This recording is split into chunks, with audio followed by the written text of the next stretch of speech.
campistas, mochileros y guardabosques, ¿qué es lo más raro o espeluznante que han encontrado en el bosque?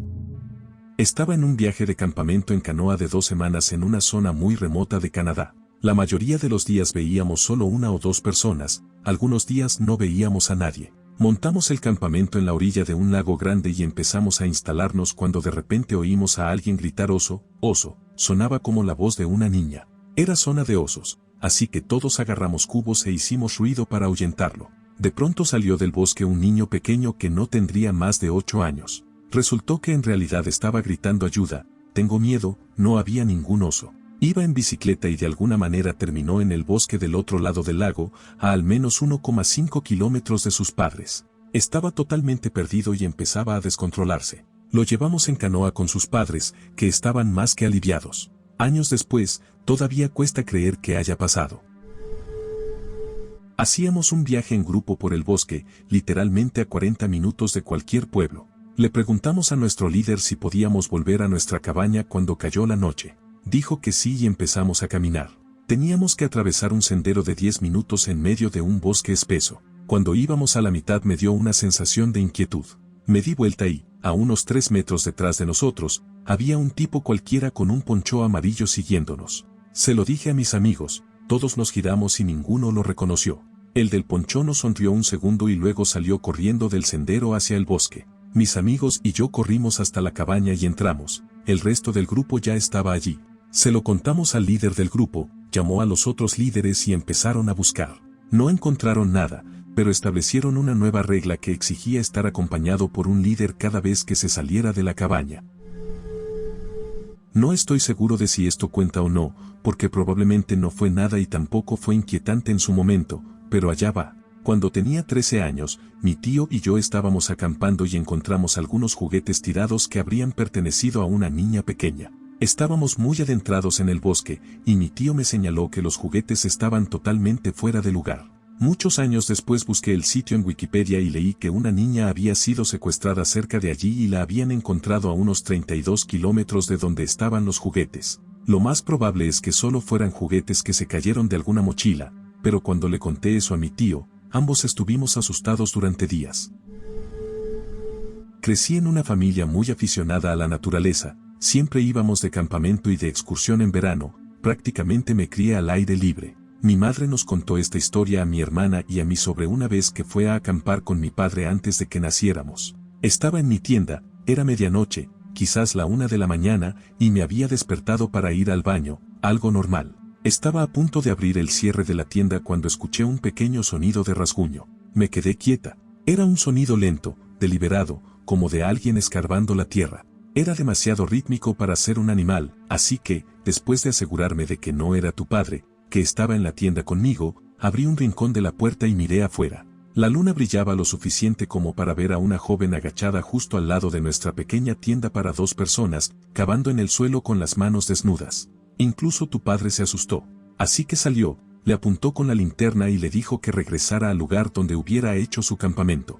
La mujer se levantó en silencio, dejando un hoyo de unos 10 centímetros junto a la tienda, y se alejó caminando. Salí, fui al baño y volví a mi saco de dormir. Unos minutos después me despertó de nuevo un ruido metálico, como si alguien o un animal caminara entre nuestras cosas. Miré otra vez y la mujer estaba agachada, caminando alrededor de nuestras pertenencias y observando todo, como lo haría un mono. Tu padre salió de la tienda, le apuntó con la linterna otra vez y ella se giró hacia él. Le pidió amablemente que dejara nuestras cosas en paz, pero ella solo se quedó quieta, sucia y descuidada, aunque claramente no desnutrida, mirándolo fijamente a la luz. Él se rindió y volvió a la tienda. Poco después, la escuchamos otra vez escarbando en su pequeño hoyo, que estaba a solo 15 centímetros y 2 capas delgadas de nylon de mi cabeza. Le grité que se fuera, y salió corriendo de una manera casi animal, sin volver jamás. Volví a dormirme y, por la mañana, nuestras cosas estaban esparcidas, pero no faltaba nada. Acampando en Australia, en medio de la nada pasando Viluna, en Australia Occidental. Solo estábamos nosotros, nuestros compañeros de campamento y kilómetros de matorral vacío, además de ovejas, canguros y moscas, Dios, las moscas. Acampamos al pie de una pequeña cadena de colinas y pasamos la tarde subiendo y bajando por todas partes con los hijos de nuestros amigos, había mucho por explorar.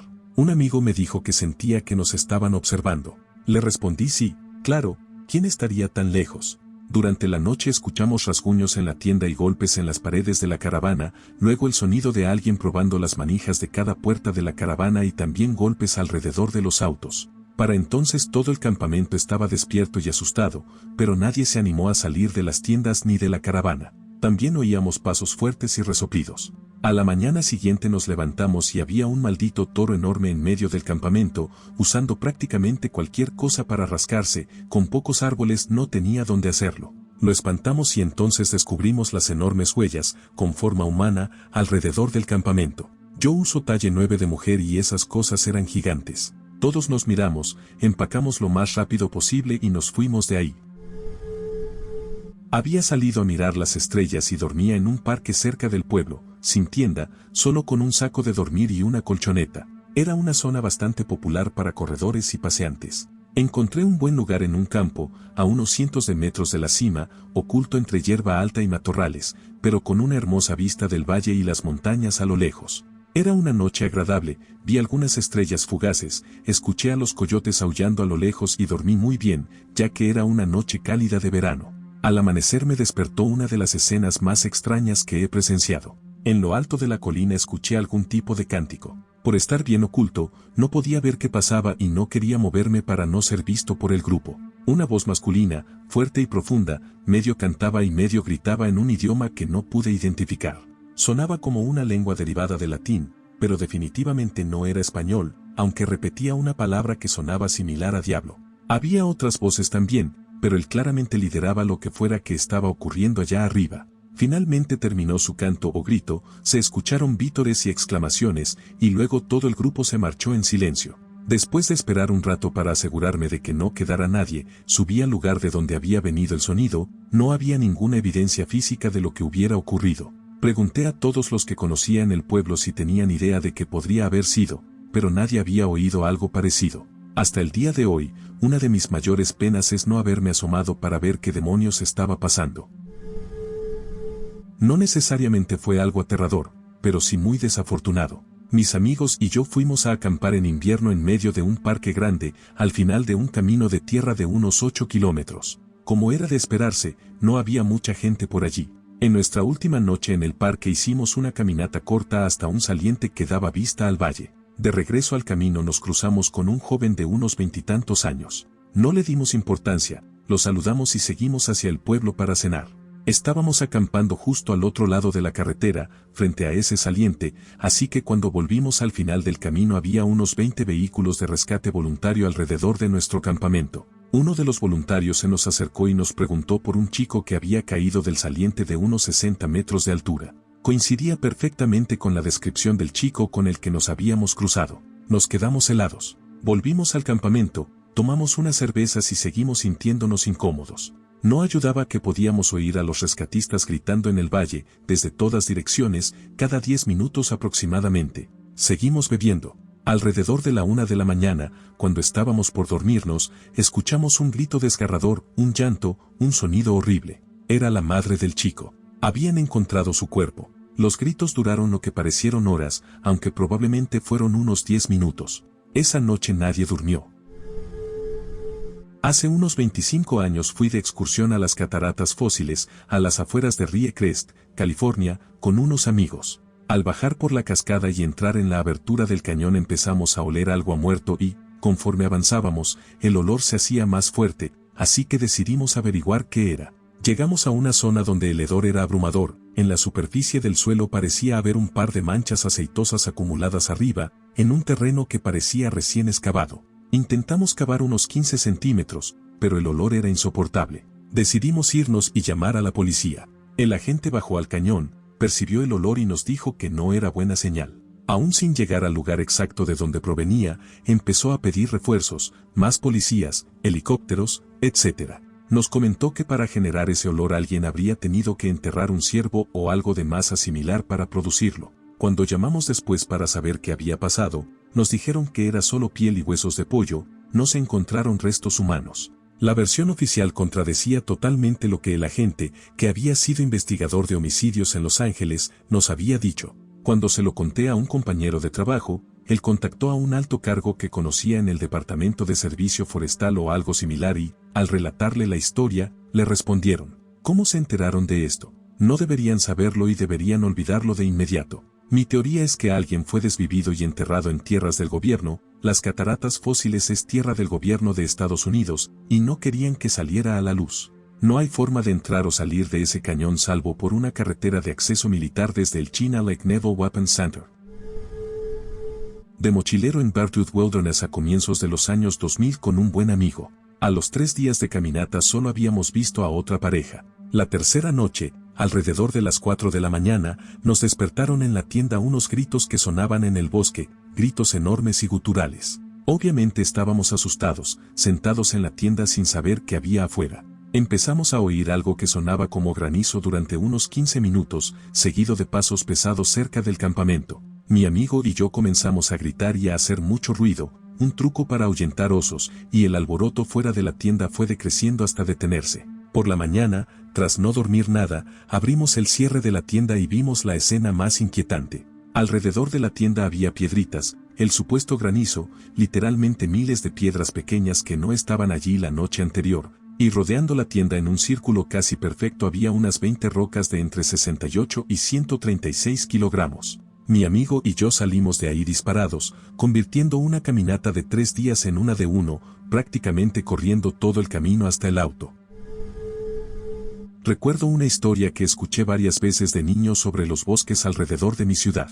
Aún no tengo idea de si realmente ocurrió, pero como pasa con todas estas historias, cada chico del pueblo afirma saber algo. La historia dice que un grupo de niños de entre 8 y 12 años corría por el bosque y se topó con un hoyo en el suelo que había sido excavado recientemente. Los más pequeños pensaron que era genial porque podían usarlo para jugar, pero uno de los mayores se dio cuenta de que en realidad habían encontrado una tumba ya cavada. Se decía que medía aproximadamente 1 metro de ancho, 2 metros de largo y 1 metro de profundidad. Los niños corrieron a contarles a sus padres, quienes a su vez avisaron al policía local, que hizo que los chicos lo guiaran hasta el lugar. El agente coincidió en que era sospechoso, pero no tenía recursos para vigilarlo de forma continua. En cambio, decidió dejarlo como estaba y volver cada día a revisar. No pasó nada por un tiempo, hasta que un día el policía fue y encontró el hoyo rellenado. Llamó a una unidad forense y recuperaron los restos de una mujer joven conocida por el agente, que enseguida corrió a la casa de la mujer para averiguar qué había pasado. Cuando él y otros policías llegaron, encontraron al marido en medio de la eliminación de pruebas incriminatorias. Una noche estaba de mochilero solo en el bosque, bastante lejos de cualquier civilización y, que yo supiera, a kilómetros de cualquier otra persona. Elegí un buen lugar para montar la tienda y me preparé para dormir. Acababa de cerrar los ojos cuando, de la nada, escuché un grito espeluznante. Sin duda fue el sonido más aterrador que he oído en mi vida. Sonaba como una mujer gritando, pero de una forma distorsionada e inhumana. Agarré mi linterna, abrí un poco el cierre de la tienda y miré alrededor, pero no vi nada. Me metí de nuevo en el saco de dormir, con el corazón latiendo a 1000, esperando que pasara algo. Durante los siguientes 15 minutos lo volví a oír varias veces, a veces más fuerte, a veces más débil, y luego se detuvo de repente. Estaba convencido de que había escuchado a alguien ser atacado hasta la muerte. Me quedé allí toda la noche porque tenía demasiado miedo para moverme o intentar volver por el sendero en la oscuridad, aunque dudo que haya logrado dormir. No fue hasta que regresé, después de salir de ahí apenas salió el sol, y le conté la historia a un amigo que él me preguntó si quizá había sido un alce. Nunca había escuchado cómo sonaba uno, pero lo busqué, y sí, era exactamente el mismo sonido que había oído. Así que, al menos, tuvo un final feliz. Hace mucho tiempo, a principios de los 90, mi hermano, mi hermana y yo fuimos de campamento durante unos días cerca de las grandes montañas humeantes, en Tennessee, junto con nuestro tío y nuestro abuelo. La primera noche, un oso casi se metió en nuestro campamento antes de asustarse y alejarse. En otras noches caminábamos hasta un antiguo cementerio de pioneros y deambulábamos allí en la oscuridad. Era bastante inquietante. Cerca del final de nuestra estadía hicimos una caminata de día hasta un gran lago de la zona y, cuando volvíamos al campamento, vimos a un viejo de aspecto extraño salir de entre los árboles a varios cientos de metros delante de nosotros. Parecía el típico ermitaño de montaña. Pelo y barba grises, largos y descuidados, que claramente no habían visto una tijera desde la administración del presidente Carter, ropa raída, sin zapatos y con un bastón de madera en la mano. Ten en cuenta que estábamos a varios kilómetros de la civilización o de cualquier carretera principal y no habíamos visto a nadie en días. Más extraño aún, no llevaba mochila ni ningún tipo de provisión visible. En algún momento notó que estábamos detrás de él y nos observó con expresión sombría durante un largo momento antes de internarse de nuevo en el bosque. Un rato después, cuando pasamos el lugar donde lo habíamos visto por primera vez, nos giramos y lo vimos otra vez, mucho más atrás en el sendero, aún mirándonos. Al notar que tenía toda nuestra atención, nos levantó el dedo medio y volvió a desaparecer entre los árboles. Nunca supimos qué fue todo eso. Hace años estaba remando en kayak por el río Coran en Missouri con mi padre y unos amigos. Acampamos por la noche y estábamos sentados bebiendo whisky. No había acceso por carretera al campamento. Alrededor de la 1 a 2 de la mañana oímos un estruendo fuerte que se hacía cada vez más intenso. Empezaba a sonar como un motor y no tenía sentido porque no estábamos cerca de ninguna carretera. El ruido siguió acercándose y, como habíamos estado fumando, empezamos a inquietarnos porque claramente se acercaba un vehículo grande cuando no debería. Entonces vimos las luces, venían por el río y se acercaban. Ya estábamos realmente asustados. En medio de la nada, era tarde y un maldito camión estaba circulando por el río. Casi llega al lugar donde acampábamos, el camión frenó y se detuvo en la orilla, justo en nuestro campamento. Vimos que había 3 hombres en el vehículo, 2 en la cabina y uno sentado en la caja, claramente con un rifle. Las puertas se abrieron y el tipo que estaba en la caja saltó fuera mientras caían latas de cerveza al suelo. Los 2 hombres que bajaron llevaban rifles y el conductor tenía un revólver en la cintura. Mi padre y yo también íbamos armados y consideramos volcar la mesa de picnic para cubrirnos. Estábamos tensos, con los dedos casi en el gatillo. Los hombres se acercaron y el del revólver empezó a hablar. ¿Han visto a Ted Nugent? Resultó que, por lo visto, un primo les dijo que Ted Nugent estaba cazando pavos y estaban buscándolo por el río, borrachos, en plena noche. Nos dieron una descripción de la Ford Bronco de Ted pintada como una cebra y nos pidieron que les avisáramos si aparecía. Iba pedaleando por el sendero Cathy, una antigua vía de tren convertida en camino para bicicletas, realmente hermoso, rumbo a casa. Llevaba la bicicleta cargada con todo mi equipo de campamento, planeando pasar una noche más al aire libre antes de volver al trabajo.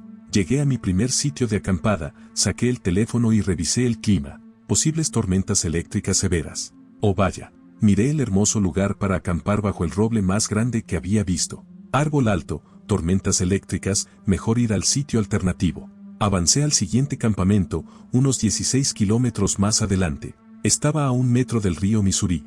Tormentas severas, riesgo de inundación. Sí, mejor seguir, y el cielo ya se estaba nublando.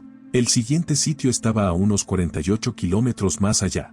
Ya estaba lloviendo a cántaros. La visibilidad era de unos 800 metros por la intensidad de la lluvia, y además, al ser una lluvia de verano, había neblina de vapor.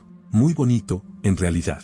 En ese punto ya estaba solo a unos 48 kilómetros de mi auto, así que decidí seguir y dar por terminado el viaje un día antes. Llegué a un claro en el sendero. Era el sueño de un fotógrafo. Un prado enorme con un granero derrumbado en el centro, niebla de vapor por todas partes, lluvia intensa que dejaba el aire limpio, sin polvo. Una escena perfecta, excepto por las nubes girando justo encima del granero. El viento aullaba. Estuve tan cerca de un tornado como nunca antes estando al aire libre. Cuando tenía unos 9 años, a principios de los 90, mi familia y yo vivíamos en una casa con una zona boscosa bastante grande detrás del patio trasero. No era tan grande como para perderse mucho tiempo, pero sí lo suficiente como para caminar unos 20 minutos antes de llegar al centro. En algunas partes era tan densa que, una vez dentro, no se veía ninguna casa del vecindario. Para mis amigos y para mí era un mundo mágico, jugábamos allí todo el verano. Mi madre nos dejaba entrar siempre que regresáramos antes del atardecer. Como dije, eran los 90 y los tiempos eran distintos. Mi mejor amigo venía a casa y pasábamos horas corriendo por el bosque. Jugábamos a las escondidas, a los soldados, a Star Wars, a todo lo que se nos ocurría. Pero nuestra actividad favorita era trepar árboles. Teníamos un árbol preferido, un enorme pino casi en el centro del bosque. Las ramas inferiores eran lo bastante bajas para que pudiéramos agarrarnos y subir, y las siguientes eran fuertes, así que podíamos trepar muy alto y ver por encima de los otros árboles. A veces, cuando me aburría en casa, iba solo. Subía hasta lo más alto y me quedaba pensando. Me encantaba estar allá arriba, era tranquilo y pacífico. Un domingo por la tarde decidí ir solo. Sabía que no tenía mucho tiempo antes de que oscureciera, así que me apresuré a llegar a mi árbol. Enseguida estaba en mi lugar habitual. Recuerdo que era finales de verano y aún hacía calor al caer la tarde. Quería ver un poco del atardecer y luego bajar y volver a casa. Me senté a soñar despierto mientras esperaba que el sol comenzara a ponerse. Entonces escuché una rama romperse en el suelo y miré hacia abajo. Había un hombre de pie al pie del árbol mirándome. Llevaba una chaqueta marrón sucia, tenía la barba irregular y el pelo despeinado, como si se lo hubiera pasado los dedos una y otra vez. Me observaba con una expresión extraña, una mezcla de asombro y deleite, que me heló la sangre. Era una mirada inquietante, como la de alguien que acaba de encontrar oro al final del arco iris. Me quedé paralizado, sin sentir nada, sin saber cuánto tiempo llevaba allí mirándome. Pensarlo todavía me da escalofríos. Nos miramos en silencio por un momento. No dijo nada y yo tampoco. Suena raro, pero sentí que no debía provocarlo de ninguna forma, ni gritar ni pedirle que se fuera. Después de unos minutos habló. ¿Vas a bajar pronto? Moví la cabeza negando. No sabía qué responderle. Era obvio que estaba incómodo, pero eso no pareció importarle, solo sonrió. Luego levantó la mano y agarró la rama más baja del árbol, como para probar si podía sostener su peso. Creo que planeaba subir, pero esa rama era demasiado débil para un adulto, por suerte. Cuando lo notó, desistió, pero yo ya había visto suficiente. Rompí el silencio y comencé a gritar pidiendo ayuda una y otra vez. El hombre se alejó unos pasos del árbol, murmurando y maldiciendo entre dientes. Agitaba los brazos con furia, haciendo gestos como si empujara a alguien invisible delante de él. Finalmente se dio la vuelta y se marchó tambaleándose. No creo que nadie oyera mis gritos, porque nadie vino. Me quedé en el árbol lo que parecieron horas, sin saber si realmente se había ido. Al final bajé, porque el sol se estaba poniendo y no podía soportar quedarme ahí de noche. Corrí a casa convencido de que saldría de alguna sombra y me atraparía, pero no lo hizo. Llegué a casa y le conté todo a mis padres. Mi padre fue a buscarlo al bosque, pero no encontró a nadie. Vivimos en esa casa un par de años más antes de mudarnos a otra más grande al otro lado del pueblo. Nunca volví a jugar en esos bosques. A veces todavía pienso en ese hombre. ¿Qué habría hecho si hubiera bajado? No lo sé, pero esa pregunta sigue quitándome el sueño algunas noches. Vivo en una zona muy rural, con paisajes amplios y bosques cerca del pueblo. A veces salgo a correr por senderos abandonados, pero normalmente evito entrar al bosque. Me encanta la naturaleza, pero ya he tenido algunos encuentros un poco inquietantes con granjeros que pasan por allí cuidando sus campos, así que solo corro por el bosque si veo a otras personas caminando o con sus perros. De lo contrario, me quedo en los caminos junto a los campos. El año pasado tuvimos un invierno muy suave, y en uno de esos días más cálidos me sentí valiente y decidí hacer una corrida más larga por la tarde, a pesar de mi instinto. Quería ver los árboles y sus ramas cubiertos de nieve, imaginando que sería un paisaje hermoso. Y lo era. Muy tranquilo, muy sereno. No había un alma alrededor cuando, de repente, al pasar por un claro del bosque, vi a una monja de pie en el centro, mirando una cruz de madera y rezando. Supuse que debía de ser una especie de tumba, ya que la cruz estaba decorada con flores y otros adornos. Me sentí incómodo, porque no sabía si estaba invadiendo algún terreno en el que no debía estar, pero observé la escena con curiosidad mientras bajaba el paso de carrera a caminata. Al poco tiempo volví a acelerar, porque empezaron a venir a mi cabeza algunas preguntas. ¿Por qué hay una tumba en medio de la nada, tan lejos, a casi 5 kilómetros del vecindario más cercano? ¿Qué hacía una monja allí, si en mi pueblo no hay ningún convento? Empecé a sentirme paranoico y, como era de esperar, corrí a un ritmo récord después de eso. Tengo curiosidad de volver algún día con alguien más y ver qué hay realmente en ese claro. Sé que no es una historia muy aterradora en sí, pero aquel día fue especialmente inquietante, sobre todo por estar completamente solo en ese lugar.